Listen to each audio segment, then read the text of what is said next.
Okay, it's recording. So do you know the birth dates of you and all your siblings? Well, obviously you do of yourself, and birthplaces.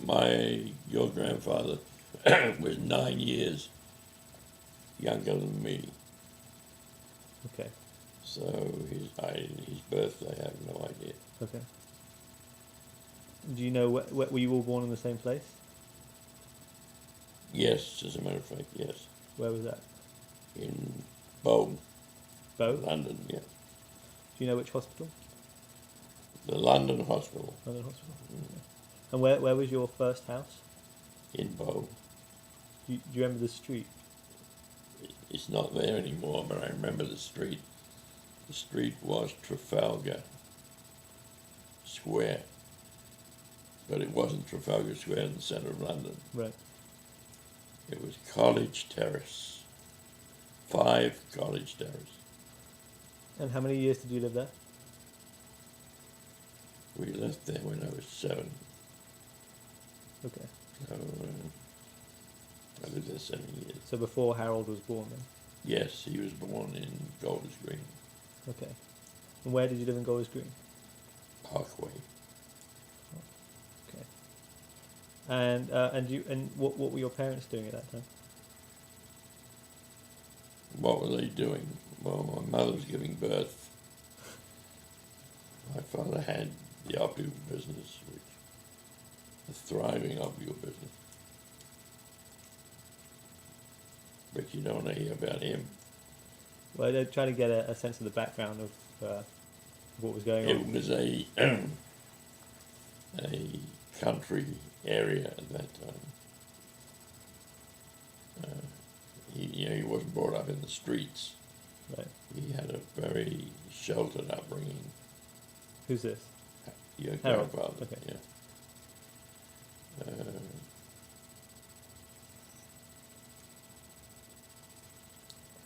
He was not a sports person. Uh-huh. Far from it. He was, and he wasn't a studious person. Uh-huh. He was quite a moody person that I recall. But Do you remember his career? What did he go to university? Did he study anywhere? no, he went to Garden Suburb School. That was a primary school. Yeah. And then I think the war broke out. It would be about that time. And they moved to Paynton. That thing moved. Still going. They moved to Paynton. He went to school in Paynton, and I lost track of his education. In fact, I lost track of him. We weren't close as children because of the age difference. Was he closer in age to your other sibling? Yes, my sister Hannah was 2 years older than he was. There were 4 children. There was my older sister, who was close with me, and then there was a gap of 9 years, and then the other 2 were born. So since I was away during the war years, I didn't have too much to do with them. Right. And it was only after the war that we got together and we got a little bit closer than we had been. So what was Harold doing during the war? In 1948, let's see, it'd be 46. When did the war end? In 45. He was conscripted into the army in 1946. And he was sent to Palestine at that time, and Egypt. And he was a sergeant in the Ordnance Corps. It's funny, he was in charge of shipping arms to the Arabs. And since he was an ardent Zionist, he really went against his grain and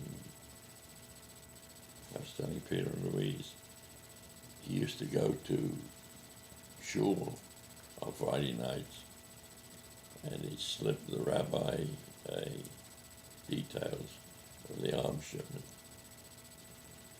And after the war, or when he was demobbed, Israeli government wanted to give him a commendation, and he couldn't take it because, you know, he was an optician. Uh-huh. And So what, after the war ended, when he came back, do you know what he did? yeah, he went to school and became an optician. And then he opened a shop in Stanfordville, I think it was, Uh-huh. which he stayed in for years. He lost it again. It's still there. Yeah. And he got involved with a lady who believed in spending his money, Uh-huh. and he got into tremendous debt over the years, and that played on his mind to some extent. He didn't know which way to turn. At one point, I lent him money, and it didn't help. He complained to me one day that he couldn't understand why he had no money. And I went over it with him, and I discovered that he was spending more than he was earning, and he agreed with me and said, "Oh yeah, we'll cut back." And then I came back to the States, and the next thing I heard, they were going for an extended holiday in Spain and Italy. Which decade was this? That would be in the late 60s, early 70s. When he died, he had well, you know that your father helped out.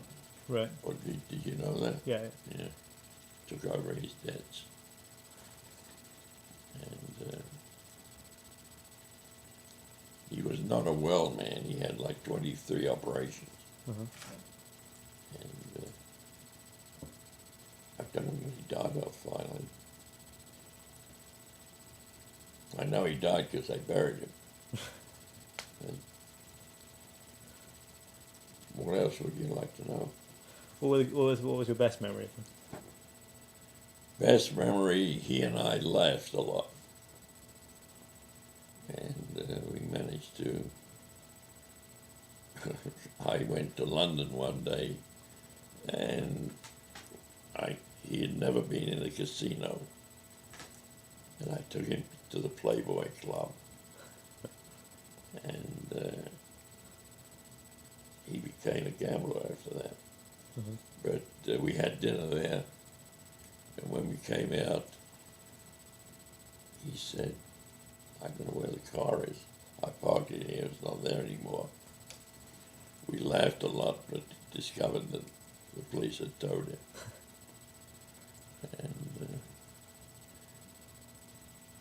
that's one of my good memories of him, because he just took it very nicely and became a big joke. Do you have any other distinct memories? Yes. You know, his wife committed suicide. Yeah. And she was somewhat deranged before that, but he started an affair with his secretary. Mm-hmm. That was Kit. Yeah. And he swore to me one day that there was nothing between them. But I subsequently